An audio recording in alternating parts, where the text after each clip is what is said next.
Hey gardeners, it's Brian here with Wicked Smart Gardening. I'm here to share 7 secrets or keys that will help you maximize the output from your garden. The first secret is one that's often overlooked, and it's something we can't do anything about. Secret number 1 is to know what you can't control. It's super important to understand the limitations of our gardens based on where we live geographically and physically. How many hours of sun our garden gets, how the amount of sun changes with the season, how hot or cold it gets, stuff like that. Now, because we can't control these things, we have to adapt to them. It's important to recognize these restrictions because this knowledge will help us pick things that'll grow best under our specific conditions.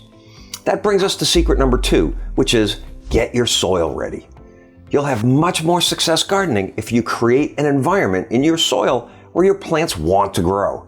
You can take a soil sample and send it off to a local extension service for testing. In fact, most states offer these services for a nominal fee, and they'll tell you what you need to add to your soil. Or you can improve the texture and nutrients in your soil all on your own by simply adding compost, peat moss, and some long-release fertilizers.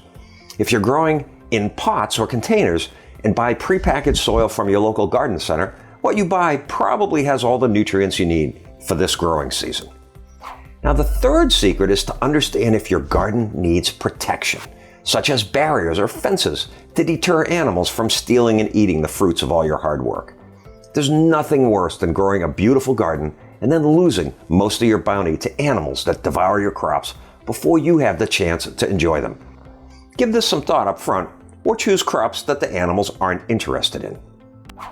Now, the fourth secret goes hand in hand with the first one, and that is to choose the right crops to grow. By understanding the restrictions and limitations of the things we can't change, we can adapt and make better choices of what we should be growing. And there are tons of choices, meaning you have lots of flexibility. If you have children, for instance, you could choose to grow vegetables that grow quickly and are ready to harvest in just a few weeks. I live in New England, for example, so it wouldn't make any sense for me to try growing pineapples or bananas. That would be a total waste of time and effort because New England just doesn't have the right conditions. Now, the fifth secret was a huge one for me, and it is to grow for more than one season. When we think of what we want to grow, most of us focus on our main summer crops. Things like tomatoes, squash, cucumbers, peppers, beans, stuff like that. And that's not a bad thing. But if we do a little planning, we can grow some cool weather crops like lettuce before our summer crops need space in our gardens. With a little planning, we can enjoy lettuce in the spring, tomatoes in the summer, and carrots in the fall, for example. Now, the sixth secret was always a difficult one for me, but it's really important, and that is don't walk where you grow. We've just spent time improving the fertility and texture of our garden soil so the roots of our veggies will have lots of room to grow. If we walk on our nice fluffy soil, we'll pack it down and squash the roots in the process, slowing everything down. This has always been a double-edged sword for me, I have to confess, because I always wanted to pack as many plants as I could into the limited space I had available. So early on, I walked in my garden, packed down the soil, and slowed my plants down in the process.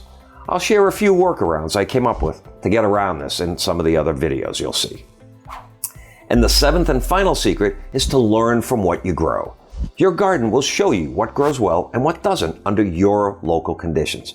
If you consider each vegetable you grow as an opportunity to learn something, you'll get smarter with each growing season and your garden will get better every single year. Follow these 7 secrets or keys to maximize your garden's output. And remember, if you want to learn more about any of these topics, we get into the weeds and dig into each of these areas in greater depth than some of our other videos. Thanks for tuning in, and if you like what you see, feel free to subscribe or leave us a comment. Thanks.